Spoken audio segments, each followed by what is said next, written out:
Platform. Good evening and welcome to the People's Platform. I'm Niresh Eliathambi on behalf of the Newsfirst team.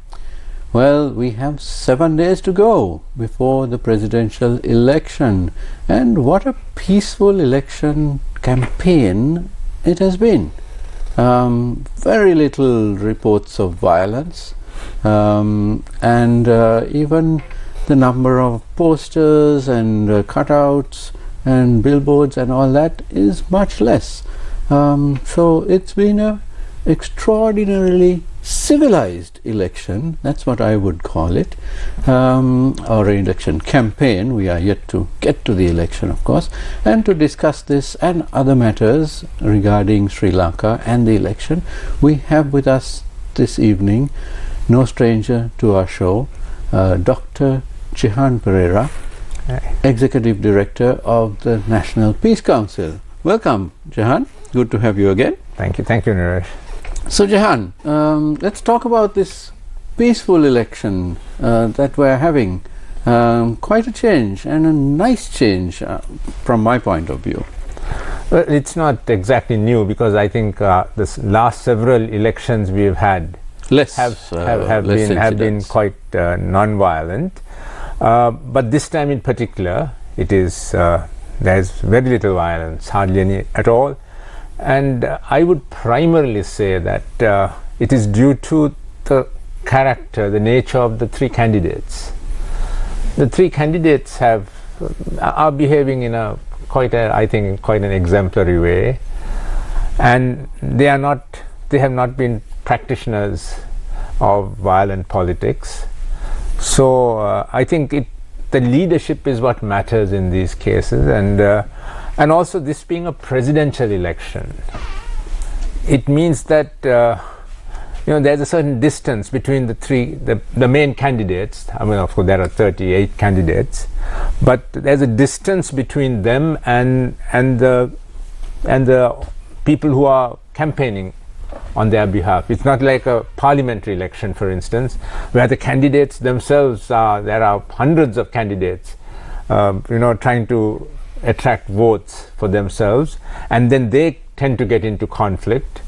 But this election, since it's only the 38, and of the 38, 3 main candidates, I think that is one major contributory factor, and maybe other factors are that not so much many posters to be seen. There's often clashes that arise when the people who are putting up the posters meet each other at various locations, and perhaps also in a way the violence maybe is not physical violence, but it's kind of verbal violence expressed on social media. Because in the social media we see very sort of strong exchanges, and that's an interesting point, Jehan, because this election is being fought out on social media quite vociferously. If someone puts up any kind of post, it could be something non-election, something non-political, nothing related to the election, but it's still interpreted as something to do with politics, and you have a flood of people who are arguing against it and for it and so on. So it's quite exciting perhaps on social media.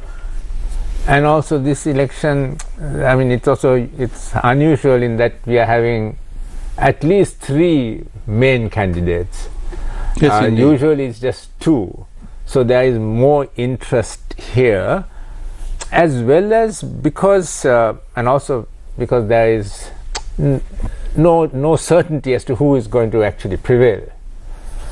I think also we then therefore see the police and even the government service acting in a more independent way, certainly the judiciary being very independent. And I think that also contributes to the peaceful environment that we currently enjoy, and we have to hope that this will continue. Not on certainly I think it will be the same on election day, But then thereafter, in the post-election situation also, we must ensure, the government must ensure, and the person who prevails must ensure that peacefulness prevails. So your point about the police was interesting, because police are supposed to keep the peace, but our police force for decades was used by politicians to actually further their own political ends. And this time, because there is no certain winner yet, the police seem to have taken a back seat. And maybe another reason is, because of this court case involving the Inspector General of Police, who has been asked to relieve himself of his duties, at least temporarily. I think even the police itself is not, it's not under the thumb of one person. And then when it's not under the thumb of one person, then the natural, I think, integrity of an institution sometimes prevails. And the police are meant to be, impartial and ensure that the law is followed. And when they are not being directed in some direction, then I think that the integrity of an institution rises to the fore more. Also, perhaps the police, by and large, now they have the understanding, much more than before, that they are under the supervision or the instruction of the judiciary, and that the judiciary will actively check them, where if they take actions which are not strictly legal. Yes, I mean, the judiciary has been making very unbiased and sort of fearless decisions. That's something very positive in the recent past. But of course, then for that also we must give credit to the political leadership that has given that space, or where the institutions can function as they should. Yes, interesting. So there is, of course, the constant tussle between the executive and the legislature and the judiciary, and we did see some interesting battles going on, especially within Parliament, certain statements about the judiciary and so on. But it all seems to have quietened down, and each arm of government seems to be playing its role now. Yes, they have. I mean, in that conflict that you mentioned, yes, but they managed to confine it. It didn't go out of control, and even though sometimes the president has ignored the decisions of the judiciary or criticized them, I think he's not tried to intimidate them too much. So they have been able to retain their independence. And they have stood up to both the executive and the legislature, and the judiciary seems to have carried out its functions, especially with regard to various legal challenges which were filed regarding this election, which tried to postpone the election, but the Supreme Court in particular was very firm on this, weren't they? Yes, those are good decisions that were taken, and also civil society also was active. There are lots of interests of civil society and participation in those cases too. Yes, and also I think election monitoring is done on a much wider scale now. So many different organizations, both locally and of course you have the foreign missions which are very active. The European Union has 23 teams in distant areas of the country. So all that is, I suppose, a reminder that we are the focus of the world, perhaps Asia and Europe, at this point. But once again, I have to say that in a way sometimes governments restrict that, they block it, and it has not happened on this occasion. And I think part of the reason is that the economic calamity that occurred in this country 2 years ago has in a sense also weakened the government, made it more dependent on external goodwill, and that ethos has permeated the government's activities with regard to, say, dealing with the space for criticism and for civic action, so that civil space has been consolidated during these past 2 years. Jehan, another aspect which strikes me is that the Election Commission is very much more active now than it was over the past couple of years or so. It came under much criticism for the postponing of the local government elections, and then of course we had a Supreme Court judgment on this several weeks ago, where the Supreme Court actually found fault with the Election Commission and with the President as Finance Minister for not holding that election on time. So we see that the present members of the Commission seem to be very active and carrying out their duties. We get news stories about them summoning various officials and issuing warnings and instructions and all that. Yeah, I think they have been basically behaving with integrity. If you appoint persons of integrity to top positions, then they will tend to do the right thing. And of course, again, I must say that say civil society organizations such as PAFREL have provided a lot of backup to them. I mean, PAFREL, I know, has been monitoring the violations of the election law, writing letters, filing actions in the courts. Then this, in a sense, strengthens the hand of the independent institutions such as the Elections Commission to themselves intervene and to speak up.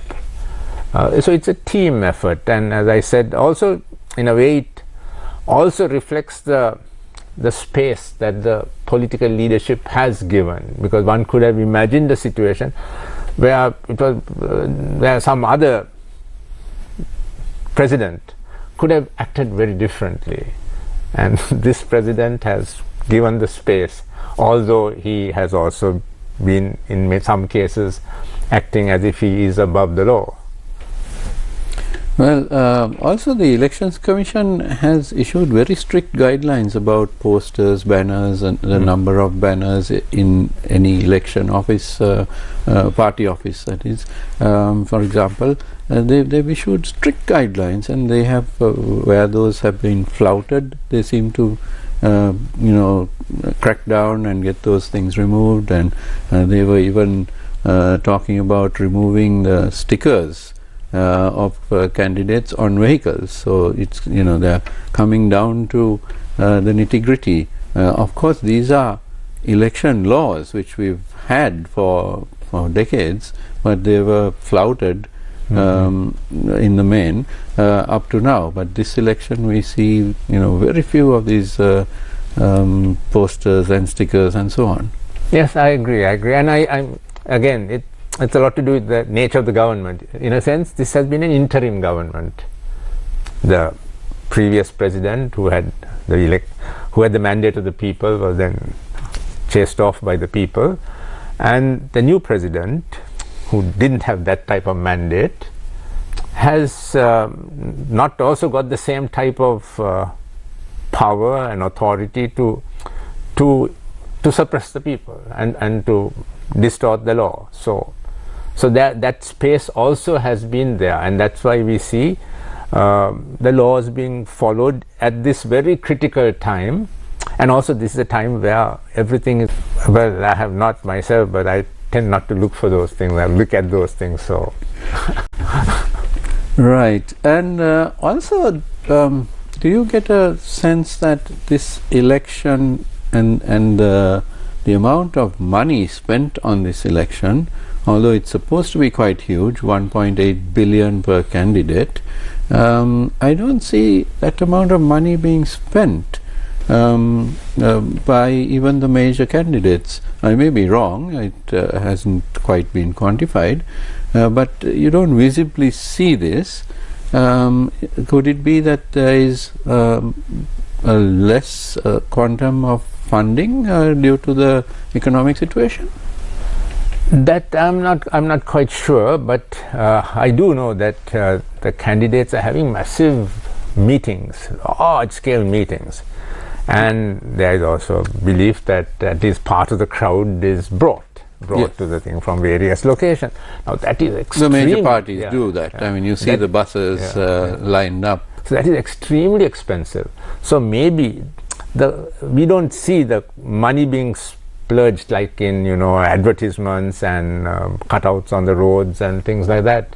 So maybe the focus of the spending has shifted. I think so, because I do know. I mean, because my organization, we also have sort of conferences sometimes where we have to bring people, where we sort of bring people from around the districts who have been working with us, and those are very expensive.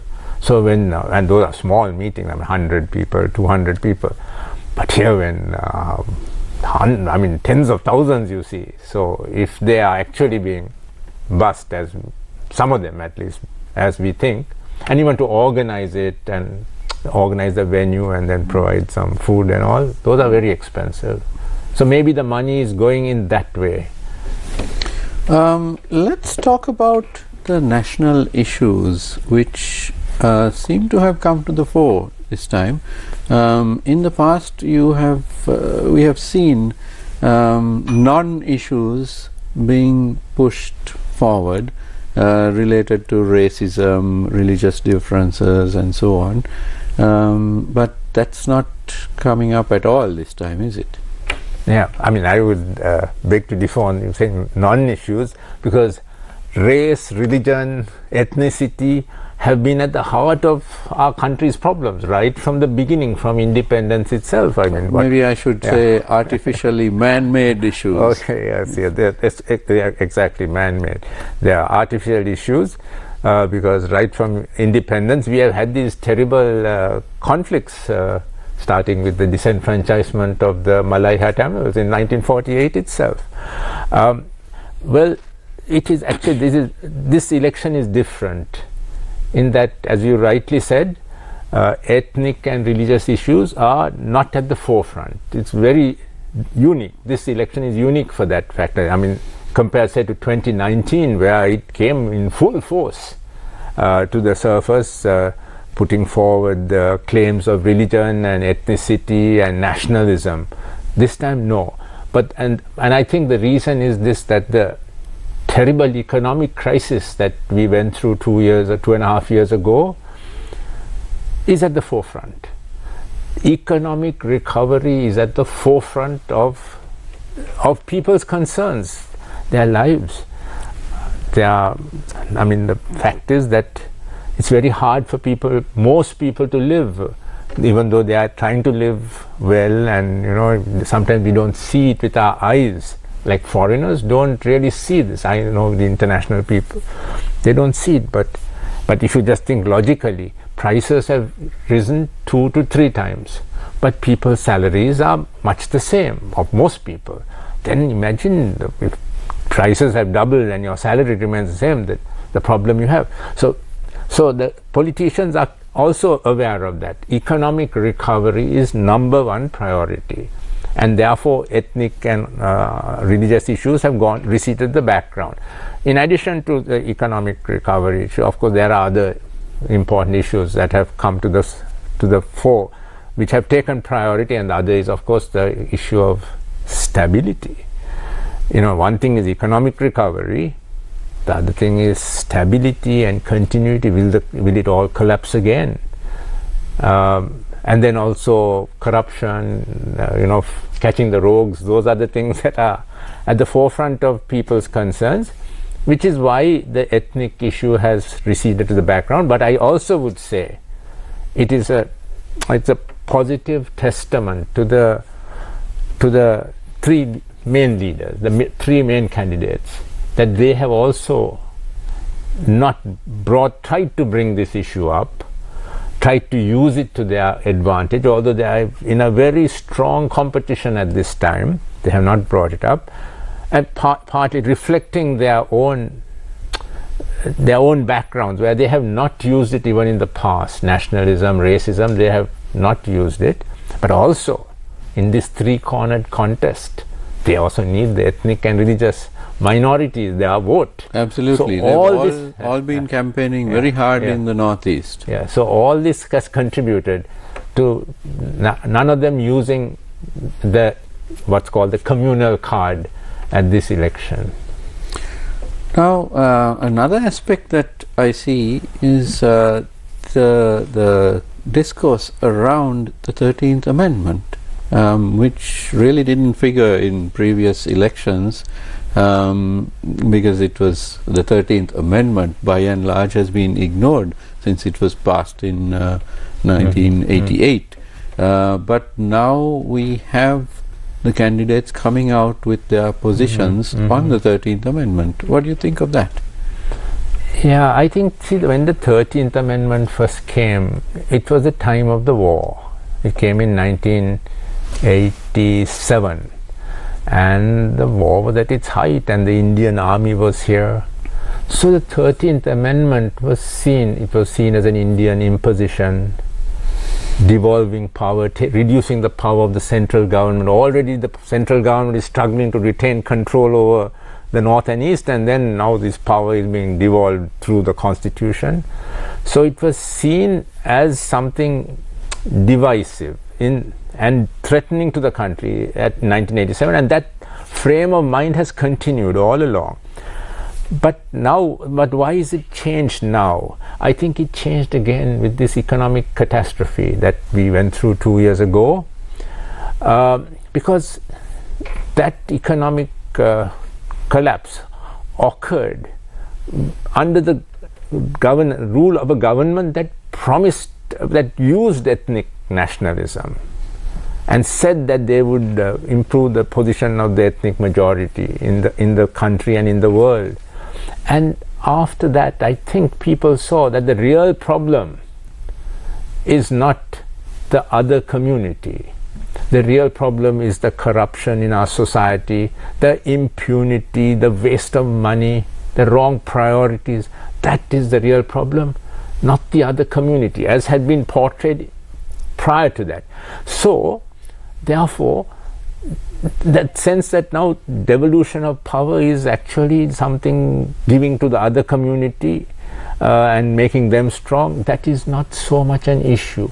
Rather, there is a consciousness now, and I think also years of education campaigns, I mean, even my organization have been doing that, to say that we have to, if we are to become a developed country, if we are to get out of this economic problem, we must be united. Our family has to be united. If the family is divided, how can a family will not prosper? If we don't trust each other within a family is not going to succeed.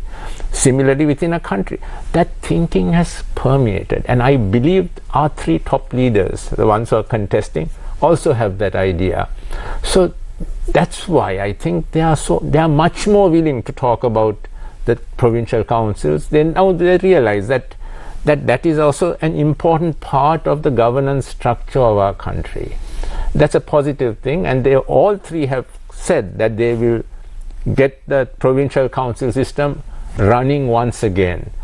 Some have been more specific in their promises than others, but they all have said they will work with the provincial council system until maybe a better system is developed. That's a very positive thing. It's a good thing for the unity and peace building within the country, between the ethnic and religious communities. Interesting thoughts indeed. And you mentioned the provincial councils, and of course there's the local government elections as well, but we will get back to that after a short commercial break. Don't go away. You are with the People's Platform.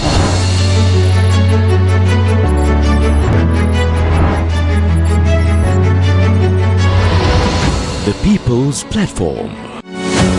Companies play better politics than the politicians of today. We are not supposed to play with the people's expectation. Then it will be a huge disaster. When you're bankrupt, and when you're going to bankruptcy, two different. The grandfather is saying it is going to take this long. What does he know? It's about the lack of sense of humor in Sri Lankans. Issues that matter the most. Unfiltered discussions. Real answers. Face to face. Monday to Thursday at 8 p.m. on TV1.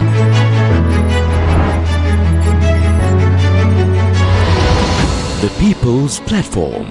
Welcome back to the People's Platform. We are in conversation with Dr. Jehan Perera, Executive Director of the National Peace Council.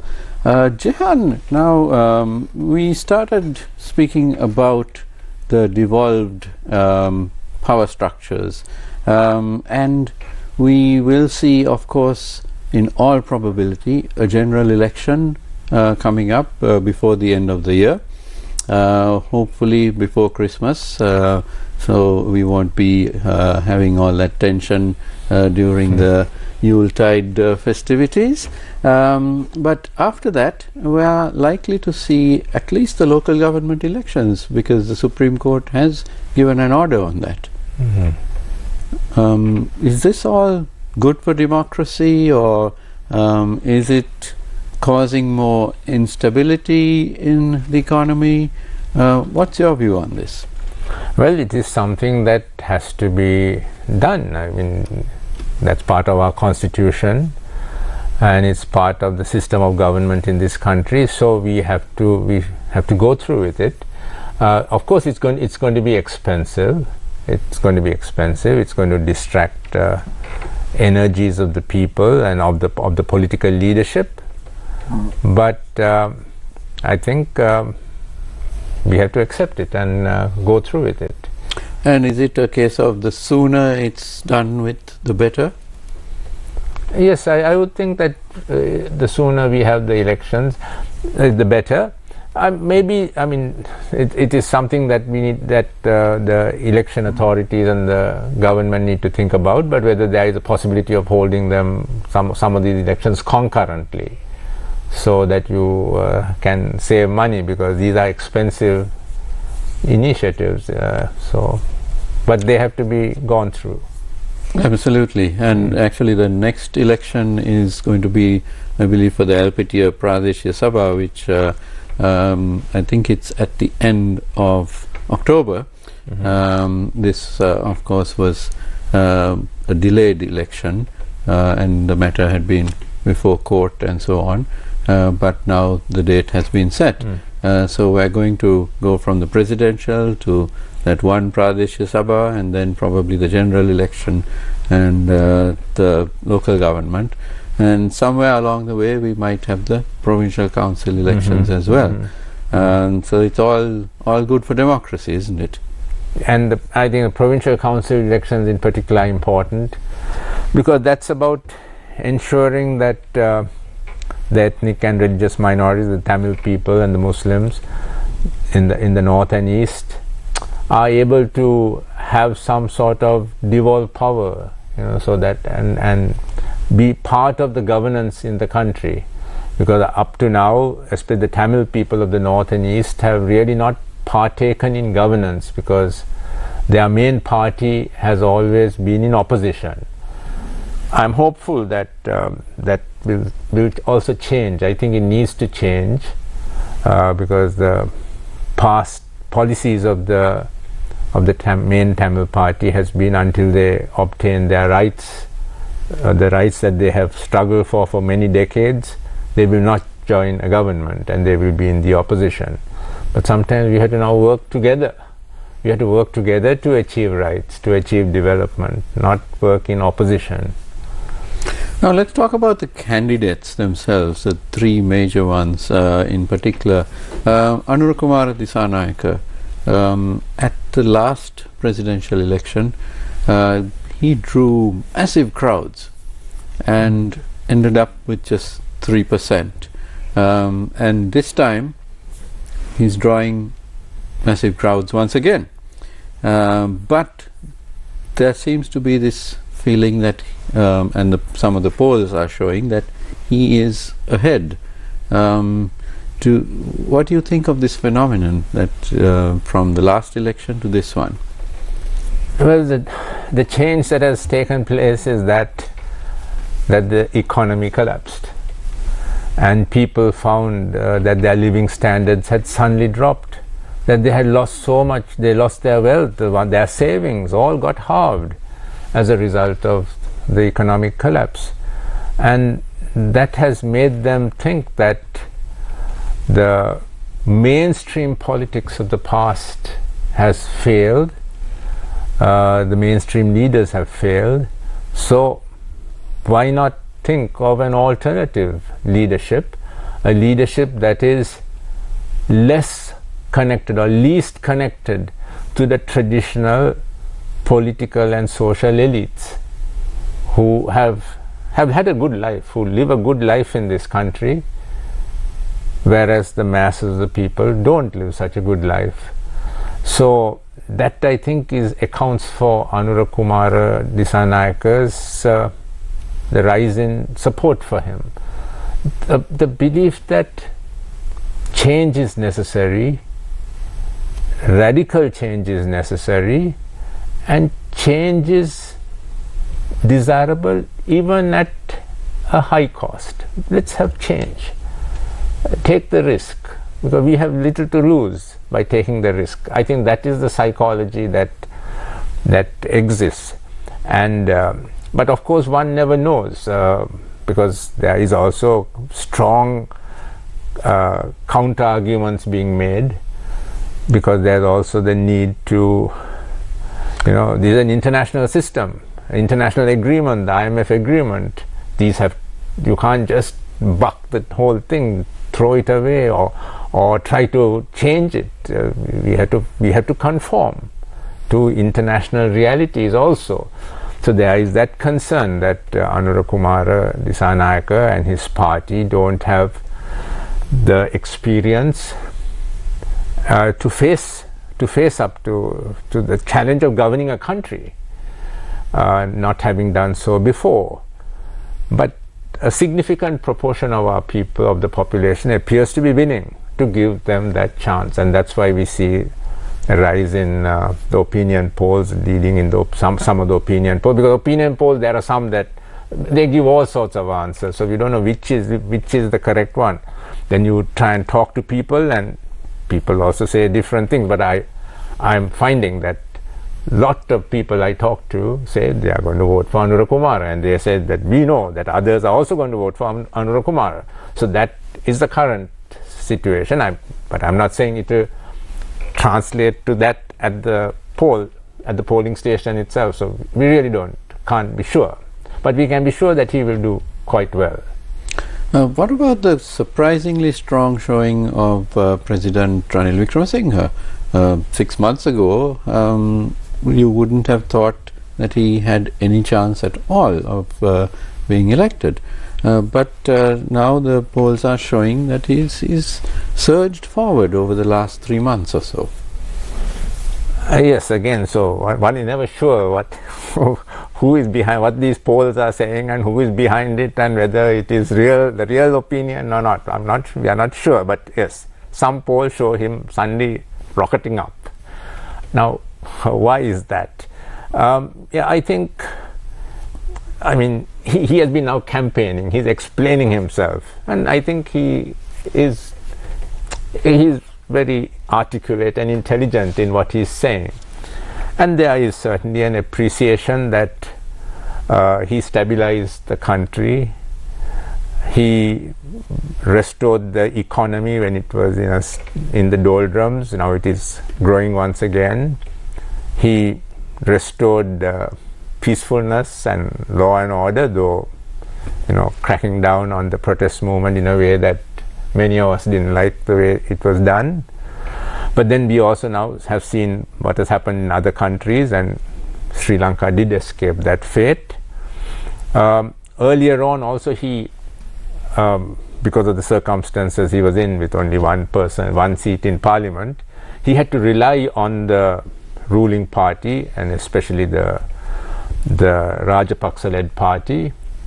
Now they have decided not to support him, because in the minds of some people, they did not like President Wickremesinghe having struck that agreement. Now he's going on his own. So that those are all reasons that I think and now it's coming closer to the time, and people also realize the importance of continuity, stability, continuity. So I think those are some of the reasons why his stock is rising also, and he has performed well, I think, in the circumstances. Well, what about the Rajapaka family and their fortunes? They were at rock bottom after Gotabaya and Mahinda were literally chased away. But now we have Namal Rajapaksa coming as a candidate. And of course not many expect him to win, but the fact that he has come forward as a candidate from the SLPP seems to be building for the future. Yeah, and all credit to him for being bold enough to contest 2 years after people were chasing after them. But in a way that is also a reason why sometimes people might not appreciate what President Wickremesinghe did, because he has given them the space and time to recover from the condemnation and the anger they faced at that time, to the extent that Namal Rajapaksa campaigning at the present presidential election is able to come very forthrightly and say the Rajapaksas have done nothing wrong. They have only served the country, they've not done nothing wrong. He's saying it openly, instead of being a little quiet about those things and talking about other things, what he will do. So he's able to say that, and in a way President Wickremesinghe has given them the time and space to once again re-emerge. So I think, but it caught us by surprise, caught me by surprise when they decided not to support President Wickremesinghe, leave him on his own. But maybe that also helped President Wickremesinghe, say, with the minorities, because the ethnic and religious minorities might not have been willing to support President Wickremesinghe if he was also being backed by the Rajapaksas, because the Rajapaksas have done adverse things to the ethnic and religious minorities. So these are some of the background factors which are now determining which way the elections will go. Now, Jehan, we have 38 candidates. We had 39 and one passed away, so we have 38. Many of these seem to be proxy candidates or candidates who, they did submit their papers and documents, and then we haven't heard from them since then at all, really. But there are about 10 candidates who are below the level of the top 4. There are perhaps about 10 candidates who are quite actively campaigning out there. We have Nuwan Bopage, Vijayadasa Rajapaksa, Janaka Ratnayaka, Professor Lalit De Silva, and General Field Marshal Sarath Fonseca, Osha Leherat, and so on. Quite a number who are visibly out there campaigning. Is this all good for democracy? Yes, I think it's good for democracy, because those names you mentioned are very talented people, and this election gives them the opportunity at very low cost for them to speak to the people, and that's how we get to know them better. They are getting media time, free media time, and a lot of publicity, and in a way this could also help them at the parliamentary election. Maybe they realize that they won't do too well at the presidential election, but the publicity they get, the opportunity to express themselves and put forward their views, will help them in the future, in the parliamentary election. But I think something needs to be done to ensure that that people just don't come just simply to get publicity, because some of the names you mentioned are worthy people, they are worthy of leadership positions in our country, but some are just entered seems to be for the fun of it or some personal reason of their own. Interesting idea of fun. What about the Tamil common candidate, P. Arunethran?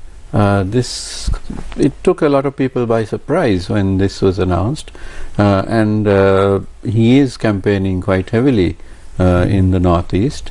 What is this going to do to the vote in the Northeast?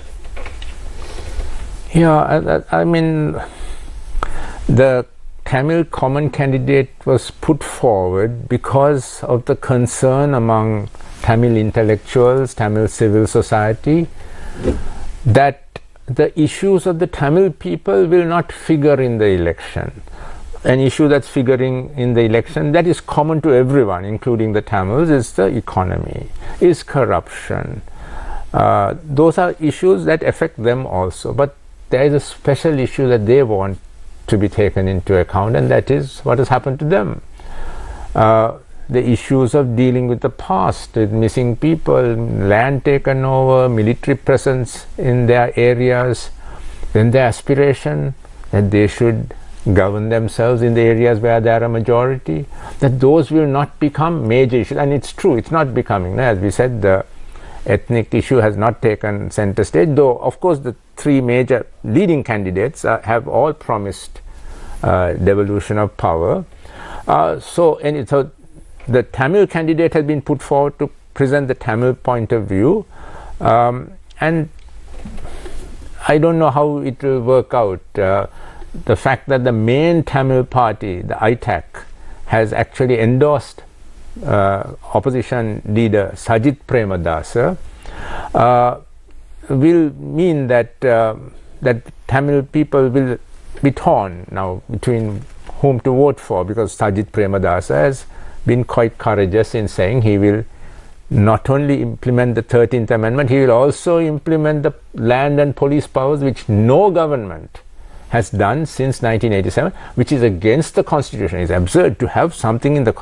I mean, actually, there has been a violation of our Constitution from 1987 onwards, and it's no wonder that then our leaders think they can violate the Constitution elsewhere also. Here, there's a clear violation of the Constitution.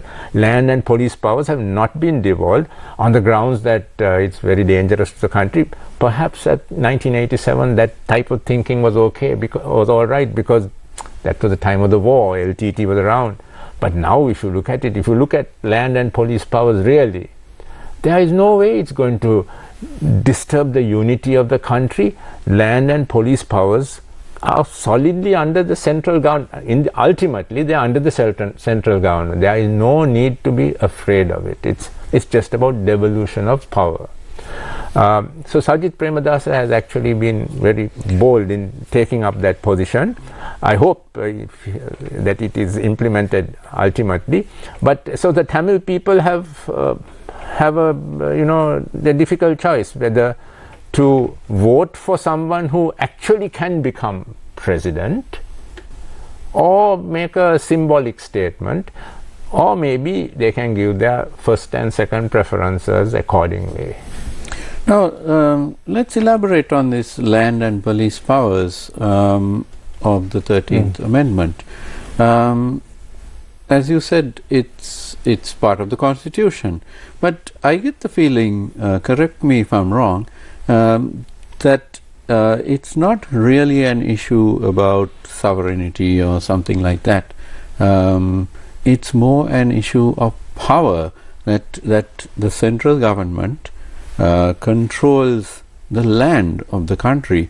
The government of Sri Lanka is the largest landowner, exactly, by far. Through its many departments. For example, the railways department is one of the biggest landowners in the country because of the amount of land, of physical property throughout the country that it owns. and of course you have the various state lands under various corporations, under ministries, departments and so on. And then you have the police powers, and the police are highly politicized, and again it's an issue of power, where ministers, MPs of the ruling parties have used the police for their own political and business ends. So isn't it more about greed and power that they don't want to devolve these things? I think you're exactly right on that. But see, the reason why people, the general population, doesn't support land and police powers being given is because they fear the sovereignty issue. But the sovereignty issue, as you rightly say, is not there. And the reason is this: land, as you rightly said, is under the central government. The central government is the one that owns all land that is not owned by private people. The land that's devolved to the provincial council. Now we imagine that if land is devolved to the provincial council, the thinking is, 30% of the land goes to 15% of the people. That's very unfair. No, it's not that case, not that way at all. The provincial council only can govern or has power over land that the central government gives the provincial council. If the central government doesn't give the provincial council some land, the provincial council has no power over it. Only if the central government specifically gives the land, then the provincial council has authority over the land. That's one. Then police. So to clarify a little bit further, the railways department, which owns land which goes through most of the provinces, would continue to hold that land. It would not go to the Northwestern Provincial Council or the Western Provincial Council. It would stay under the Railways Department, which of course is under the Ministry of whatever, transport and so on. Yes, you are right. Perfectly right. Then the second, now police. Now there is fear that among the people, that is, that you give police powers and then a Tamil army will evolve out of that. And actually maybe that those concerns were fair during the wartime, but not now, because where it concerns the weapons of that the police, provincial police can wield and hold, it's not going to be the provincial council that decides whether they get machine guns or repeater rifles, like repeater weapons, as our MPs have been now recently been given by the parliament, by the government. The weapons of the provincial council are decided on by the National Police Commission, which is solidly under the central government, National Police Commission. That's the entity that is empowered to decide what weapons the provincial police should have. So there is no question, there is no reason to fear. And there is a DIG always who's appointed by the centre. I mean, in the end, he's a central appointment. Wherever there is a conflict between this province and the centre on, say, a police matter, the balance of power is with the centre. It's been carefully designed that way, but people don't know that. So people think, if you give police powers, there'll be a Tamil army, and if you give the land, then they'll make it an Elam. Not true. And besides, we must not think of a section of our people as the other. We are all Sri Lankan. So you're devolving power to Sri Lankans, whether they're in the north or whether they're in the south. That's the that's the frame of mind we must try and develop in our country if we are to work together as a united nation and resolve our problems together. Excellent views indeed, and I am afraid we are out of time. Dr. Jehan Perera, it's been an enthralling discussion. Thank you very much for being here. And thank you to you at home for watching. Don't go away, the news is coming up next. Have a good evening.